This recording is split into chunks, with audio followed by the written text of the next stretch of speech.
he stabs him in the guts. Bro literally went to the zoo and just killed all the exhibits.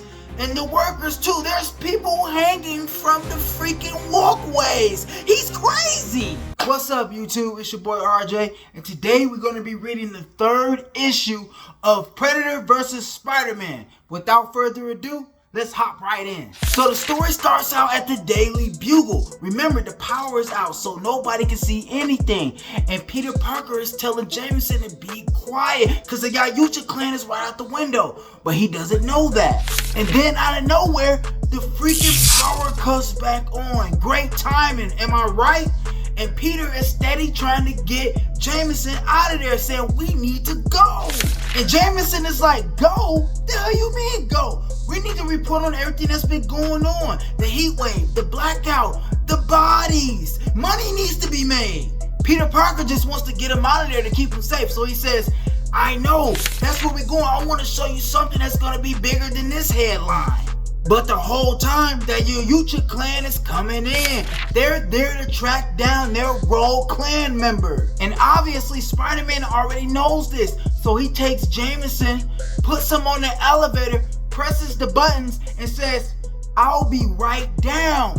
And you know he's not coming right down. He got business to handle. Next thing you know, you hear the window breaking. And Jameson is like, yo, what the hell was that noise? And Spider-Man is like, you know what?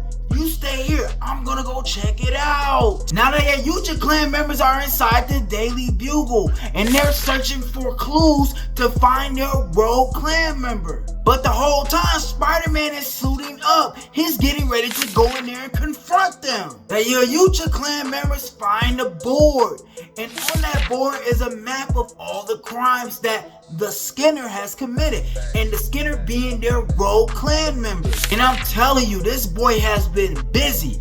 All you see is newspaper articles of missing children, nursing home murders, missing homeless people. He's been getting active. As one of the Yayucha clan members goes to grab a piece of paper off of the board, Spider-Man shoots a web at the piece of paper and grabs it out of his hand. And y'all know how silly Spider-Man is. He then says, would you guys be interested in sitting down for an interview? I have so many questions to ask.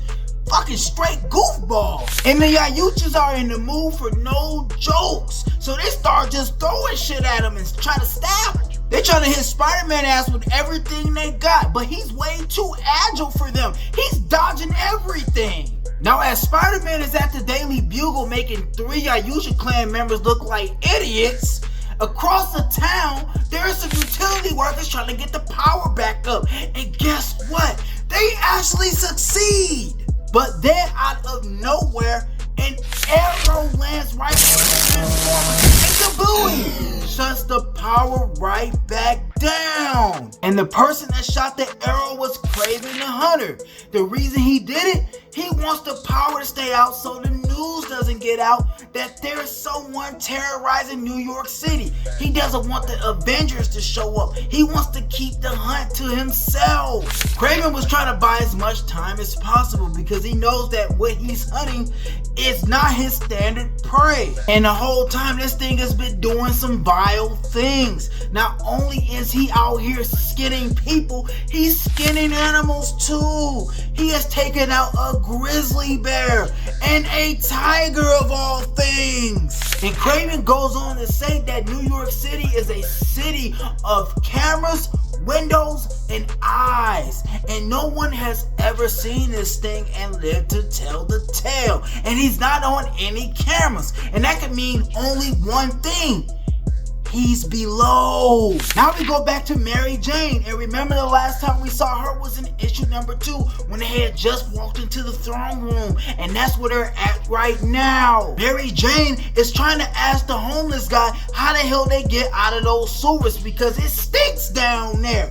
And then the man says, you don't want to go up there, it's safer down here. Mary Jane is like, please, I can't stand this stench anymore. And then that's when the fucking homeless man is like, shh, I told you to be quiet. He's like, well, it's too late now.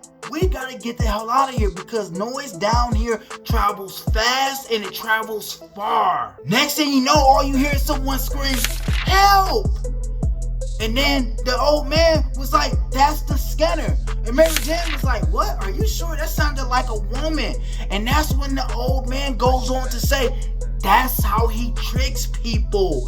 He changes his voices and he throws it like a ventriloquist in the night. And then when you walk up to see who's asking for help, he gets you. Now, as they're trying to get the hell out of Dodge, Mary Jane notices that the way that this guy is taking them is leading down, not up. They're trying to get out of there. And then the old homeless man says, I'll help you guys get out of here after. And Mary Jane was like, after what? He said, after we hide. And then Mary Jane says, hide from what? Why are we hiding? And that's when he says, because he's coming. And he pushes them into a pile of disgusting, scurrying rats. Mary Jane and the lady are in these rats screaming because rats are fucking disgusting. But little did they know that old homeless man just saved their freaking lives. Because all of a sudden, here comes the Predator and he stabs them in the gut. Now we're back at the Daily Bugle where Spider-Man is fighting 3 members of the Ayucha clan. They're trying to track him down. Spider-Man is being real stealthy. And as one of them walks by where Spider-Man is hiding, Spider-Man sticks his leg out and trips him. What kind of shit is this? Spider-Man makes bro falls flat on his face and he is pissed. He looks back at his homies and is like, send his ass to the clouds. And Spider-Man is just embarrassing them. He's too much. Bro then shoots a web and takes his mask off and looks at his face and was like, ugh. Put this shit right back on. Bro, at this point, the Ayucha has had enough of Spider-Man shenanigans. So they got one on each side, and they're like, all right, we about to take this son of a gun down. Next thing you know, Spider-Man shoots him in the face with webs, and then kaboom! Makes them slam their faces together. At this time, Jameson is outside of the Daily Bugle, and he can hear all the fighting that's going on upstairs, and he's like, what the hell is going on up there? Next thing you know, all you hear is a loud explosion, and something comes out from the top floor, and it's coming right towards Jameson. And that's when he gets saved by Detective LaPearl. She then goes to help him up off of the ground, and she says, Jameson, have you ever asked yourself why trouble seems to follow this Peter Parker everywhere he goes? He's like, bitch, ain't nobody got time for your riddles. That was my fucking office that just blew up. Jameson is livid. The Daily Bugle is being torn down. Then he's like, man, I said it before and I'll say it again. I'm surrounded by idiots. In his fucking Scar voice. And that's when a detective kneels down to get a closer look at what just fell out of the top floor of the Daily Bugle. And even Jameson is looking like, what is that? And as they get closer, pops out a goddamn Predator. Alright guys, that's issue number 3. This has been a really fun series to read. There's only one more left, issue number 4, and I plan on dropping that one soon. So if you guys enjoyed the video, like the video, comment, and make sure you subscribe to the channel if you haven't subscribed already. Alright, I'll see you guys in the next one. Out.